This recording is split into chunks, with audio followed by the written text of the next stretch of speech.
on that point, let's get into the Darren Waller trade that Miami made to bolster the tight end room, right? So Miami acquired Waller and a 2027 seventh round pick from the Giants in exchange for a conditional sixth, I believe is what it is, and I think it can go as high as like a fifth, I think, and as low as a seventh or something like that. I don't know. I forgot to write it down, all of the conditional information on it. But and then we signed Waller to a 1-year, $5 million deal, which is heavily incentive based. I mean, which it should be. And for those of you that aren't aware, he's a 33. He turns 33 in September. What are your initial high level thoughts on this player and on the trade, sir? So this is a low risk, potentially solid rewards type of deal. Mm-hmm. Compensation is very minimal. Yeah. And that 1 year up to $5 million contract is pretty team friendly, it seems, unless the details come out. It's something completely different. He'll fit right in with the skill position room, simply in terms of his speed and play style. Personally, I don't think this trade takes Miami out of the market for a tight end, but I do think it makes the room less of a pressing need. Yeah. Now the cornerback room can get addressed instead, and now the front office can take some time to see if a tight end hits the market or price ranges go down on a few players that they might have been interested in. Maybe they were interested in Kyle Pitts or Dallas Goedert or Michael Mayer, and the team in question didn't want to trade him, or the draft compensation was just too high for them to pull the trigger on it. So I think this is a solid move just to get the monkey off their back, I guess, for this. Pros, absolutely love the speed. Good hands, good route runner. He's going to fit right. He's just going to fit like a glove in terms of what Miami's going to ask him to do. Has prior experience with offensive coordinator Frank Smith. In an interview with John Gruden, Waller said the only two coaches that he'd hear out when it comes to unretiring are Gruden and Frank Smith. Yeah. Yep. I do think McDaniel's personality, coupled with Frank Smith, will mesh well with Waller's return if he is actually locked in. He had a monster 2020 season, and just to get stats out of the way, 107 receptions on 145 targets. Jesus. That's great. 1,196 receiving yards, 9 touchdowns, 2 fumbles. Both of them were lost. Yeah, and in 2019 and 2020, didn't he have back-to-back 100-yard or 1,000-yard seasons? I don't have 2019, but you might be right. Yeah. Now, getting into the cons, he is 32, going to be 33 in September. Yeah. He retired in 2024. As for why, injuries and a lack of drive to continue playing contributed to the decision. Injuries is a major concern. He had 12 total games in 2023, 9 in 2022, 11 in 2021. He did play 16 total games in 2020. His abilities as a blocker do leave a bit to be desired, and that's been talked about a lot, and some people also in the national media have been talking about it too. I don't really want to get into it. But I do think this is a team that, has Pharaoh Brown, Nick Westbrook-Akine, Julian Hill, as much as a lot of people, justifiably so, have problems with Julian Hill. No, thank you. That is the type of player he is. And you also have Alec Ingold, Ollie Gordon. Darren Waller isn't coming in to be a blocker. He's coming in to be like, hey, does this guy have anything? Mm-hmm. And if so, can he be a similar-ish type of player that we had with Jonnu? To where it's a receiving target, an alternative target, if you will, for Tua. That's what I think he's being brought in for. So all the people talking about like, oh, he can't block. Hopefully he doesn't have to. It's like people complain about Achane blocking. I hope he never does. That'd be a problem. Yeah, you kind of hit the nail right on the head, right? I think really for me, it's what do you have left, right? I mean, you had a whole year off when you were retired. Let his body heal, let everything kind of recoup.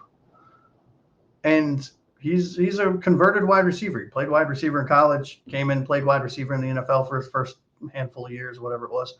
transitioned over to tight end and is essentially just a very large human being that plays wide receiver, but at the tight end position, a la Jonnu Smith, right? I will be curious to see what we get from him. I mean, this is kind of a win-win for Miami, right? You took a stab on a player, you didn't pay him much. If he doesn't do well, you owe him less than we thought you did, hopefully. Because for everything that I've read, it's not a fully guaranteed contract. It is heavily incentivized. And the draft picks will kind of even out if he doesn't do well. So, I mean, you're really not taking on any risk other than a roster spot. And the upside for me is positive, right? It's something to be excited about because you don't know what you're going to get, right? And ironically enough, we said the very same thing about Jonnu Smith when we got him. But we're going to finish the conversation on the Waller addition to the Miami Dolphins. Taylor, do you want to touch on anything before I jump into kind of what I have on him? No, go ahead and tell. I went ahead, I believe last night or whenever we recorded take one of this, I guess, and talked about the pros and cons, the stats and all that of Waller's trade to Miami. So, yeah, go ahead and give us your thoughts on this trade because, well, I actually don't know your full thoughts because you went out almost immediately into it. Yeah, you know what? So I'll get into a little bit of a background. I'll get into kind of how I see him fitting in from a usage scenario, and then we can go into trade grades, how we grade this for the Miami Dolphins, right? So from a background for me, right, I mean, I was looking at him, and I know it's hard to take what he did into context given that he was retired for a year, right? And we think he might come back rested and ready to go, but who the hell knows, right? But when he was, around pre-retirement, I mean, there was a good stretch there where he was a good tight end. And, who the heck knows what we're going to get, right? And I think that's what's great about this in a way. And I say that understandably, getting ready to get blasted online by the fans that were very heavy into the I can't believe we traded Jonnu talk, right? Which I also understand, which we alluded to earlier. But I think this could be really fun, right? The Waller edition could be a disaster, right? In the sense that we're filling a position from somebody that just broke just about every damn tight end record that was Miami Dolphins history, right? With a player that has a lot of unknowns. But I do think that Waller can step in and where he's not the same kind of player that Jonnu is, because Jonnu was kind of a really well-rounded player. Yes, he was from a receiving standpoint, he was kind of a horrible blocker. But I think where we do get a step down from the kind of Mike Gesicki type role of tight end, I think Waller I mean, he wasn't a great blocker by any stretch, but his size and his strength allowed him to at least hold up in the run game, which was something that Jonnu, and we said on the show, Taylor, I mean, I don't know if you remember, but we said it plenty of times where it's like, dude, this guy's an amazing receiver, but just slow your guy down instead of getting run by. Right. And I think it'll be really interesting to see what Waller does. Right. I mean, I think from a projected stats kind of thing, right, which is super hard because we don't know what kind of player is coming into the organization after being retired for a year. I could see him getting something like, anywhere between 40 and 50 receptions, anywhere between 350 and 500 yards, and up to a handful of touchdowns, right? And that's like really good best case scenario, right? And I think if he then plays well and he comes back, the wear and tear on his body, and he'll get used to the rigor of the NFL again, we could see him, if he does come back and it does look decent, we can maybe see him take another step forward next season, right? Which would allow us to draft a younger or trade for a younger tight end and give us some leeway in kind of the allowing that younger player to kind of come into his own, right? From a usage scenario, I think this really boils down to he's going to be the safety valve, right? I don't think he's going to be the primary, the secondary, or the tertiary target, right? That's going to go to hopefully Waddle first, then Hill as like a 1B, and then HN probably. But I do think he fights or kind of is in competition for that fourth kind of target on across the offense with Washington, right? So it'll be really interesting to see. In some games it might be Waller, some games it might be Washington. It'll be fun. What about you? What are your kind of usage thoughts? What do you kind of think he might do coming into the season?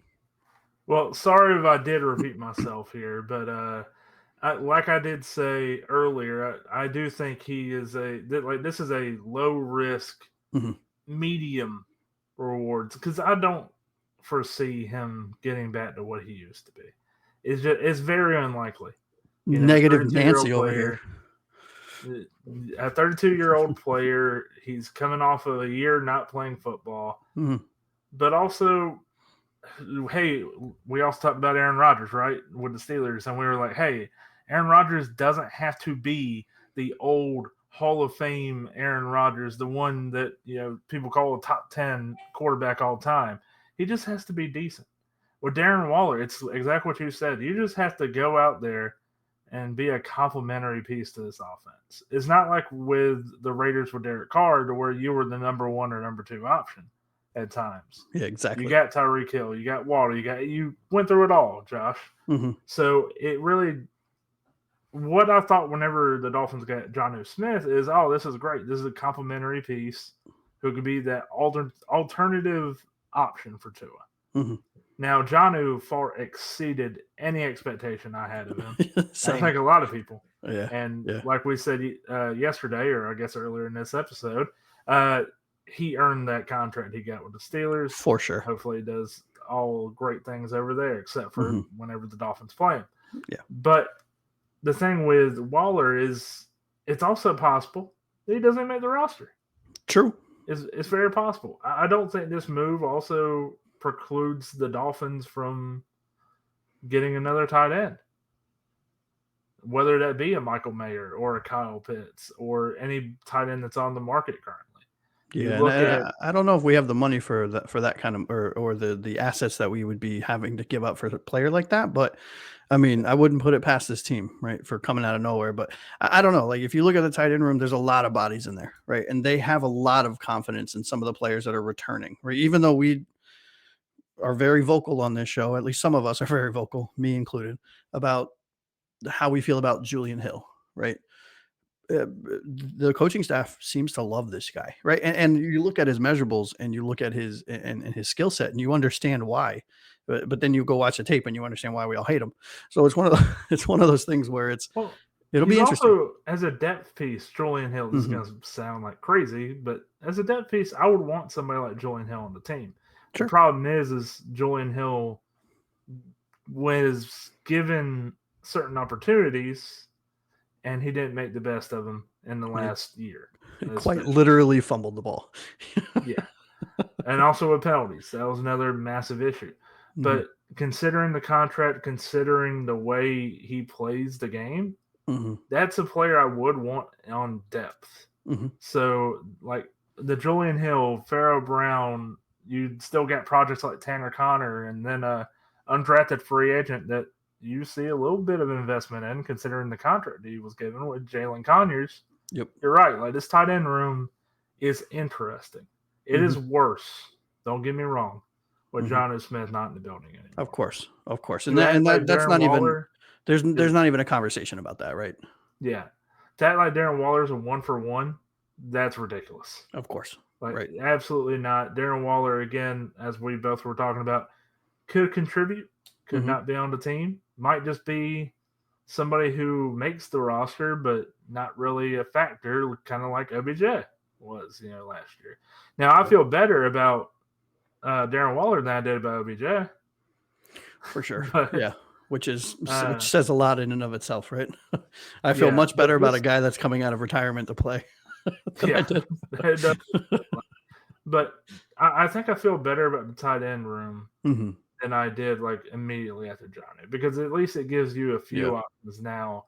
Whereas, okay, maybe you do go back if you find the funds, if you go into couches and find a few pennies, a few quarters, and you get another tight end, but it's not this number one pressing issue anymore. Exactly. Yeah, I would rather us go into the season with this tight end room and a couple cornerbacks, as opposed to shelling out money for yet another tight end, which would be like tight end 7 that we have on the roster, and lack the funds or the ability to continue to address the secondary. All right, so For me, really, let's do team grades or trade grades, right? I mean, let's grade this from a Miami standpoint. We don't need to worry about who was it. Giants had him. Is that who we traded with? Right. Yeah. Yeah. So we're not going to grade it from a Giant standpoint, but let's look at it through the lens of the Miami Dolphins. I actually gave this a B plus. Right. I think that we secured a veteran tight end, right, who's been in the league, albeit he was on vacation for a year. With upside. He does have upside. I mean, what kind of upside? Who the hell knows, right? But it also is it's minimal risk, right? We did not, it was a smart opportunistic move. That's kind of how I address it, right? It was a low cost move, has potential for some sort of production, even if it's even if it's 2 touchdowns on the season. That's 2 more than we would have had without him. And worst case scenario, he's off the team or he doesn't really find playing time because the younger guys step up or whatever. Maybe we trade for someone or whatever the case is. Okay. Minimal financial impact. So what is it? Up to $5 million for the year. Probably super crazy. I mean, my understanding is it's very incentive laden is the contract, right?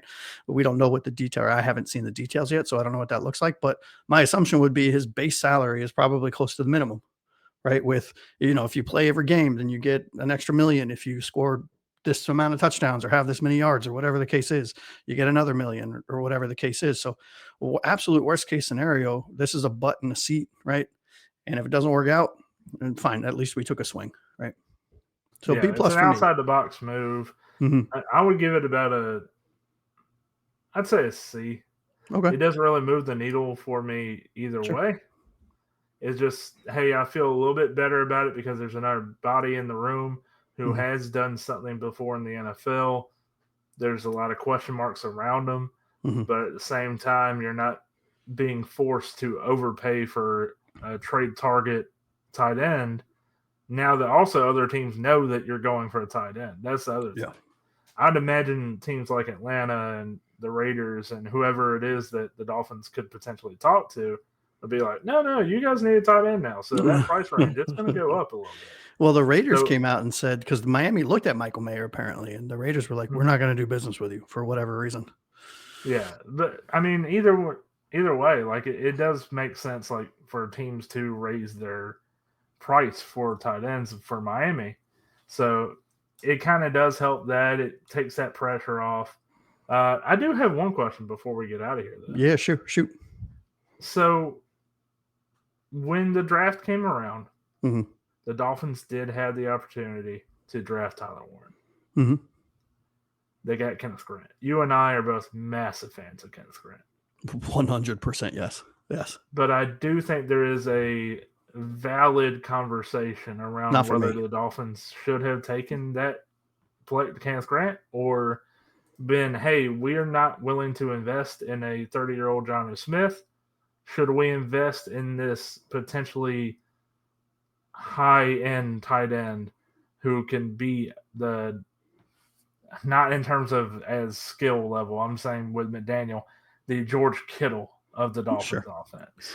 Yeah, look, I mean, sure, of course it can be a conversation, and it should be a conversation, right? And I've seen, and I think it's a healthy conversation to have. But I think going into the draft, for me, even looking at a team without Jonnu Smith, and we didn't know that this was going to happen, right? Until post-draft. I don't remember hearing anything about, or at least hearing anything pre-draft about, well, Miami might, they're struggling, that he wants, I mean, I knew he wanted a pay raise, but who the hell knows? And the people that I talk to that kind of are closer to all of this stuff than I am, I'm a few stages removed, if you will. They were blindsided by this too, right? Not blindsided, but they weren't aware of this pre-draft. And so, yes, a conversation can certainly be had, but I think, going into the draft, my biggest positions of need were cornerback and defensive line, right? And then safety was kind of like a defensive line was like 2A, safety was 2B, or you could swap those or whatever the case is. And when we drafted, Kenneth Grant was one of my absolute would rush to the podium to get him, and we got him. And I think this dude, Kenneth Grant, is going to be a monster. I went on the record and said during our live draft show, I think he has a better rookie season and a better career than Christian Wilkins ever did. That's how good I think this guy can be. with a lot more sack production than Christian ever had. Yeah, I think this was just a damned if you do, damned if you don't situation. Well, I don't 'Cause see it. you do Don't look at it like that, though. I don't mean to interrupt you, but it's not negative. This is a great No. situation to be in. No, right? I think you end up with a great player regardless, because I was a Mhm. massive fan of Tyler Warren. I was a massive fan of Cass Mhm. Grant. Yeah. But if you get Tyler Warren, do you go get Jonah in the second, or is that when you take the D lineman? Do you lose out on an offensive lineman if that's the case? Mhm. It's a slippery slope there, but it is an interesting conversation to have because a lot of fans were going like, hey, Tyler Warren's there. He's Mhm. the highest upside. You got to go get him. And I do wonder, like, do the Dolphins, does McDaniel want that investment in the position, or would he rather develop a guy himself? Yeah, I mean, I guess time will tell, right? I think, I think you're looking at a team that not only got younger but changed the mentality of how they're building this team, right? And this is I don't want to spend too much time. This isn't a draft show, right? But we've talked about this on the pre-draft shows that we did and the live draft shows. Taylor, you and I had hours of conversations about this kind of stuff too. But it's one of those things where it's like they're not only getting younger, right? We went from being the fifth or sixth oldest team, maybe the fourth oldest team, to a top five youngest team in the NFL in one offseason, which is bananas, while maintaining quite a lot of talent on the roster. And we went into the offseason and you look at the free agency, the free agent additions, and then you look at the draft additions. They went heavy in the big boy rooms, right? They built from the inside out instead of having, and I know for those of you that are regular listeners, you'll roll your eyes because I say this every other hour, but instead of having Ferraris in a snowstorm, now we have lifted F-150s and Silverados with chains on the tires, right? That is how they decided to kind of retweak the build of this roster. And I loved the first two picks. I think Jonah was one of my favorite players in this whole draft. It was a perfect fit for a right guard for us. And that was the position on our offensive line that we needed. So I think that was a smart move. We needed somebody next to Sealer. Don't forget, for all of Sealer's production, and as much as I want us to re-sign him, the dude's 32 years old. He's not going to be around forever, right? And these two decisions and these two choices in the draft were smart. Now I can also see the other side where it's like, okay, well, now we're out tight end, so we're going to throw in an undrafted rookie or a player that was horrible last year and a younger player, and or we're going to take the retiree and throw him in and see what happens. Hopefully he doesn't break a hip. So I can see both sides. Just quick correction: Sealer is going to be 30. Oh, I thought he was going to be 32. Sorry. Well, he's still got a few years left in him. No. I was the one saying, give him a 5-year deal, sign this dude up. He deserves a pay raise. This is the heart and soul of our defense, in my opinion. So please, I apologize for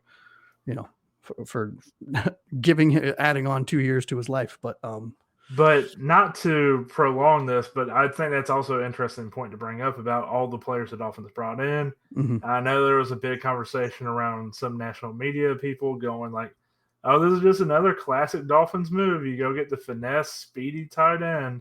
It's not going to help. And not to fully get into it, it's just, I think this is a move the Dolphins can afford, if that makes sense. Mm-hmm. Because of everything else they've done. It feels like they have eaten their vegetables this offseason. You go out, you get the offensive linemen, you get the big guys on the D line, you get a bunch of culture guys. Mm-hmm. You get rid of the headaches, right? Yeah. Well, most of them. Towards now you can afford, hey, you know what? We had to trade Jonnu. We really like Jonnu, but what are we going to do? Mm-hmm. And I'd imagine somebody like Frank Smith's like, well, know a guy. Yeah, I know a guy. Let me call him. Yeah. And yeah, we'll see if that works. But yeah, I think it's a move the Dolphins can actually afford to make. And hopefully they can go into the cornerback room and free agency. Yeah. Yeah. Hopefully we have to jump back on here real soon to do a live show on, hey, Miami Dolphins signed Asante Samuel or something, right? All right. Anything else on the trade before we get out of here, buddy? Nope. I'm glad to have some Dolphin news. And man, I do apologize to anybody listening. This came out very late. Mm-hmm. I know people don't necessarily care about the behind the scenes, but man, it's been a hectic time trying to get this scheduled. But it really has been. So closing comments, buddy. Tell the fans what they need to hear, man. be sure to tune in as we get our offensive line episodes out, the D-line episodes, and we're going to be going into linebackers and the edge rushers here soon and closing out with the secondary. By the time all those episodes come out, we'll be back live. I love it, dude. Because I the cannot preseason wait. will be starting. And we'll no longer be 3 people. We'll be back to 4 because we have somebody coming back from daddy duty. He's semi-back already. Well, he claims so far he's almost semi-back. Yes, so I'll be. I am excited to get our quartet, if you will, back to full strength. All right, ladies and gentlemen, really appreciate your time. That's another one in the books. If you are part of the Phins Forecast family, you already know the deal. But if you're not, or if you're new to the fam, tell your friends, tell your family, even tell your coworkers about us, and most importantly, like and subscribe. Tell us how you feel about these trades in the comments. Let us know if we hit it out of the park, if you disagree with anything we said, or probably everything we said. But till next time, stay positive, stay bold, continue to bring the energy, and as always, fins up, baby.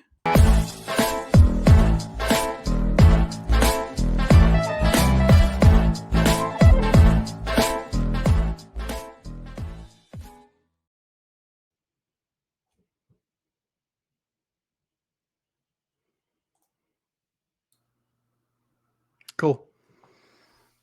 All right. You want to go ahead and hit end recording? Well, yeah, but it'll kick us out. So are you good to go? Yeah. I don't think it's going to kick us out. No, it will. Once you want, right? No, I don't think it does. Whatever. We can stay on for a little bit. They can just edit this out. All right. So we're doing defensive line on Monday, right? Yep. With Keith. D-line on Monday. And then I'll connect with you offline and make sure we're buttoned up until the end of until we really kind of go back to live. You know what I mean? I think we got everything planned. I think we got everything kind of portioned out and scheduled. So we should be in good shape. Yeah, I think we're pretty much good till preseason. And then the content again starts to make itself. So yep. All right, cool. All right, brother man. Thanks for jumping back on and finishing up with me. Yeah, I thought it went fantastic. I'm glad you also brought up, that was like a great way to end it, talk about the Warren thing, and then you tangentially brought up the Mina Kimes and national media thing, which is a big deal. So I felt like it was a good 2 quick subjects to end the conversation. Yeah, it was great, man. I thought, I thought this went really smooth for having to pick back up in the middle of a conversation. Right. So, hopefully, Keith, if you're watching, sorry for all of the editing you're going to have to do. Or if Anthony, you're the one doing it, I do apologize as well. All right, bud. I don't know how you guys are going to stitch them together. Maybe put a technical difficulties. Yeah. Well, you know what? That's why they get paid the big bucks. I'm just kidding because none of us make any money. All right, cool. We'll talk Monday. All right, man. All right, buddy.